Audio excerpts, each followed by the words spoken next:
श्री सुखदेव जी कहते हैं, परीक्षित, एक दिन महाराज युधिष्ठिर बहुत से मुनियों, भागों, क्षत्रियों, वैष्णवों, भीमसेन आदि भाइयों, आचार्यों, कुल के बड़े, जाति, बंधुओं, संबंधियों एवं कुटुंबियों के साथ राजसभा में बैठे थे। उन्होंने सबके सामने ही भगवान श्री कृष्ण को संबोधित करके यह बात कही।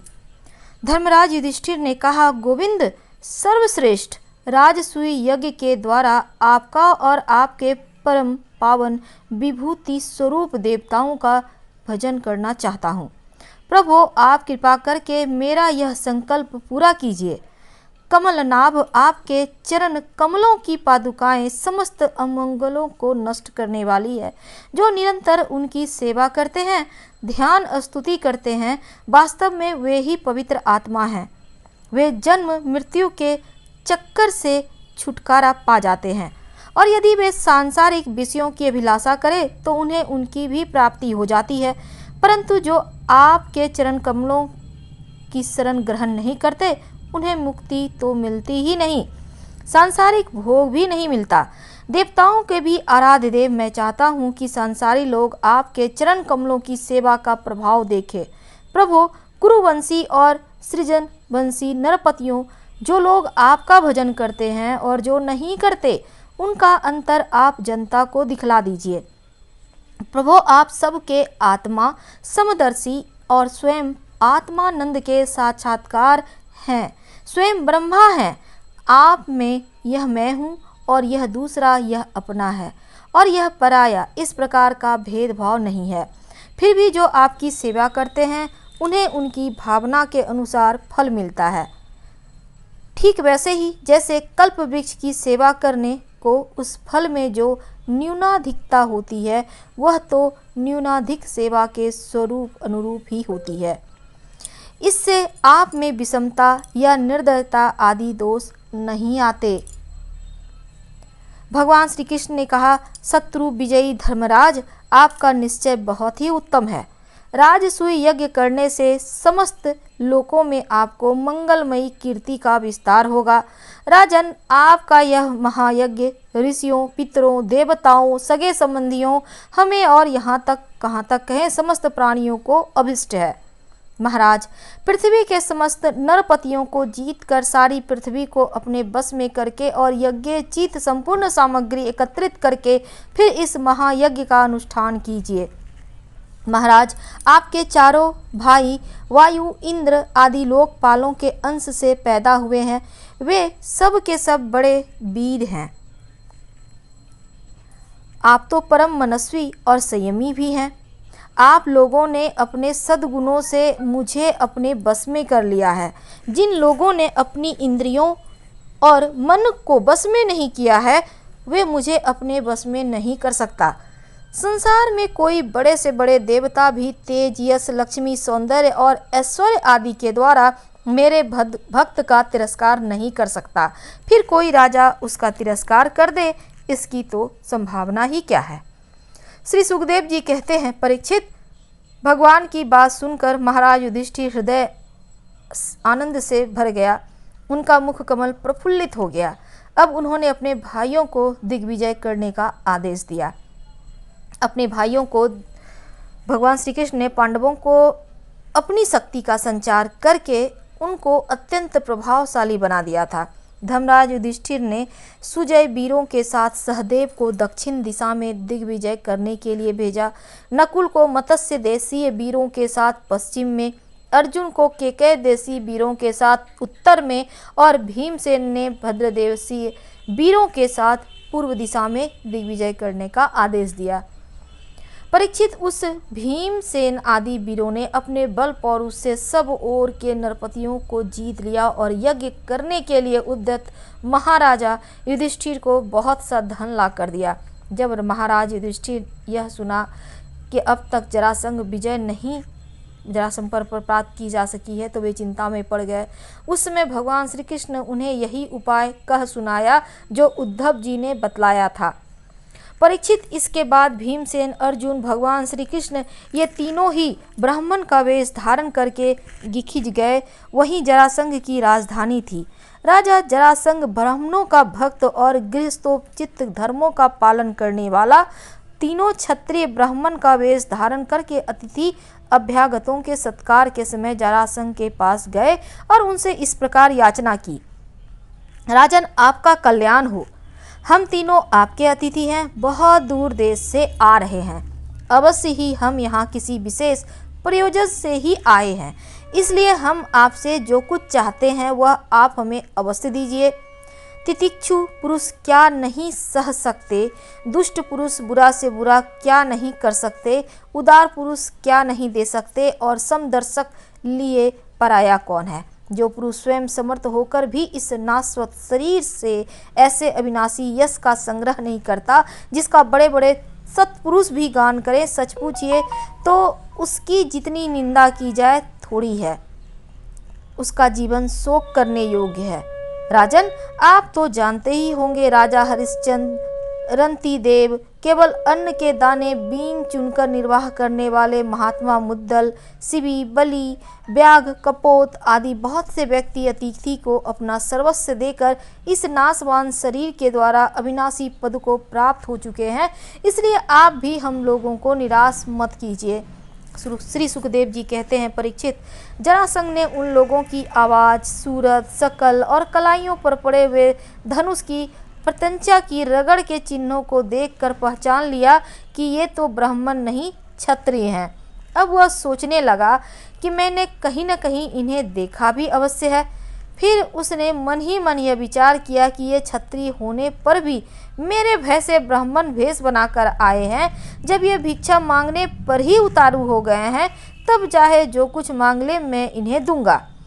याचना करने पर अपना अत्यंत प्यारा और दुस्सज्ज शरीर देने में भी मुझे हिचकिचाहट ना होगी। विष्णु भगवान ने ब्राह्मण का वेश धारण करके बलि का धन, ऐश्वर्य सब कुछ छीन लिया, फिर भी बलि को पवित्र कीर्ति सबोर फैली हुई है और आज भी लोग बड़े आदर से उनका गान करते हैं। इसमें संदेह नहीं कि विष्णु भगवान ने देवराज इंद्र की राज्य लक्ष्मी बलि से छीनकर उन्हें लौटाने के लिए ही ब्राह्मण रूप धारण किया था। दैत्यराज बलि की यह बात मालूम हो गई और शुक्राचार्य उन्हें रोका भी, परंतु उन्होंने पृथ्वी का दान कर ही दिया। मेरा तो यह पक्का निश्चय है कि यह शरीर नाशवान है। इस शरीर से जो विपुल यश नहीं कमाता वह क्षत्रिय ब्राह्मण के लिए भी जीवन नहीं धारण करता, उनका जीना व्यर्थ है। परीक्षित, सचमुच जरासंध की बुद्धि बड़ी उदार थी। उपयुक्त विचार करके उसने ब्राह्मण वेशधारी श्री कृष्ण, अर्जुन और भीमसेन से कहा, ब्राह्मणों, आप लोग मनचाहे वस्तु मांग लें। आप चाहें तो मैं आप लोगों को अपना सिर भी दे सकता हूँ। भगवान श्री कृष्ण ने कहा, राजेंद्र, हम लोग अन्न के इच्छुक ब्राह्मण नहीं हैं, क्षत्रिय हैं। हम आपके पास युद्ध के लिए आए हैं। यदि आपकी इच्छा हो तो हमें द्वंद्व युद्ध की भिक्षा दीजिए। देखो, ये पांडुपुत्र भीमसेन है और इनका भाई अर्जुन है और मैं इन दोनों का मेरा भाई और आपका पुराना शत्रु कृष्ण हूँ। जब भगवान श्री कृष्ण ने इस प्रकार अपना परिचय दिया तो राजा जरासंध ठट्ठाकर हंसने लगा और चिढ़कर बोला, अरे मूर्खों, यदि तुम्हें युद्ध की ही इच्छा है तो लो, मैं तुम्हारी प्रार्थना स्वीकार करता हूँ। परंतु कृष्ण, तुम तो बड़े डरपोक हो। युद्ध में तुम घबरा कर भाग जाते हो। यहाँ तक कि मेरे डर से तुमने अपनी नगरी मथुरा भी छोड़ दी थी और समुद्र की शरण ली है। इसलिए मैं तुम्हारे साथ नहीं लड़ेंगे। अर्जुन भी कोई योद्धा नहीं है। एक तो अवस्था में मुझसे छोटा, दूसरे कोई विशेष बल भी नहीं है, इसलिए यह भी मेरे जोड़ का वीर नहीं है। मैं इसके साथ भी नहीं लड़ सकता। रहा भीमसेन, ये अवश्य ही मेरे समान बलवान और मेरे जोड़ के हैं। जरासंध ने यह कहकर भीमसेन को एक बहुत बड़ी गदा दे दी और स्वयं दूसरी गदा लेकर नगर से बाहर निकल आया। अब दोनों रण में वीर अखाड़े में आकर एक दूसरे से भिड़ गए। अपनी वज्र के समान कठोर गदाओं से एक दूसरे पर चोट करने लगे। वे दाएं बाएं तरह तरह के पैतरे बदलते हुए ऐसे शोभायमान हो रहे थे मानो दो श्रेष्ठ नट रंगमंच पर युद्ध का अभिनय कर रहे हों। परीक्षित, जब एक की गदा दूसरे की गदा से टकराती तो ऐसा मालूम होता मानो युद्ध करने वाले दो हाथियों के दांत आपस में भिड़कर चटचटा रहे हों या बड़े जोर से बिजली कड़क रही हो। जब दो हाथी क्रोध में भरकर लड़ते हैं और आग की डालियां तोड़ तोड़ के एक दूसरे पर प्रहार करते हैं तो उसमें एक दूसरे की चोट से वे डालियां चूर चूर हो जाती हैं, वैसे ही जब जरासंध भीमसेन बड़े से वेग से गदा चलाकर एक दूसरे के कंधों, कमरों, पैरों, हाथों, जांघों और हंसलियों पर चोट करने लगे, तब उनकी गदाएं उनके अस्से टकरा टकरा कर चकनाचूर होने लगी। इस प्रकार जब गदाएं चूर चूर हो गई तब दोनों वीर जो हैं वो क्रोध में भरकर अपने घूंसों से एक दूसरे को कुचल डालने की चेष्टा करने लगे। उनके घुसे ऐसी चोट करते मानो लोहे का धन गिर रहा हो। एक दूसरे पर खुलकर चोट करते हुए दो हाथियों की तरह उनके थप्पड़ों और पैरों का कठोर शब्द बिजली की कड़कड़ाहट के समान जान पड़ता था। परीक्षित, जरासंध और भीमसेन दोनों की गदा युद्ध में कुशलता, बल, उत्साह समान थे। दोनों की शक्ति तनिक भी छीन नहीं हो रही थी। इस प्रकार लगातार प्रहार करते रहने पर भी दोनों में से किसी की जीत या हार ना हुई। दोनों वीर रात के समय मित्र के समान रहते और दिन में छूटकर एक दूसरे पर प्रहार करते और लड़ते। महाराज, इस तरह लड़ते लड़ते 27 दिन बीत गए। प्रिय परीक्षित, 28वें दिन भीमसेन ने अपने ममेरे भाई भगवान श्री कृष्ण ने कहा, हे कृष्ण, मैंने युद्ध में जरासंध को जीत नहीं सकता। भगवान श्री कृष्ण जरासंध के जन्म और मृत्यु का रहस्य जानते थे। वह यह भी जानते थे कि जरा राक्षसी ने जरासंध के शरीर को 2 टुकड़ों में जोड़कर इसे जीवन दान दिया था। इसलिए उन्होंने भीमसेन के शरीर में अपनी शक्ति का संचार किया और जरासंध के वध का उपाय सोचा। परीक्षित, भगवान का ज्ञान अद्भुत है। उन्होंने अपनी मृत्यु का उपाय जानकर एक वृक्ष की डाली को बीच बीच से चीर दिया और इशारे से भीमसेन को दिखाया। वीर शिरोमणि एवं परम शक्तिशाली भीमसेन ने भगवान श्री कृष्ण का अभिप्राय समझ लिया और जरासंध के पैर पकड़कर उसे धरती पर दे मारा। फिर उसके एक पैर को अपने पैर के नीचे दबाया और दूसरे को अपने दोनों हाथों से पकड़ लिया। इसके बाद भीमसेन ने उसे गुदा की ओर से इस प्रकार चीर डाला जैसे गजराज वृक्ष की डाली चीर डालते।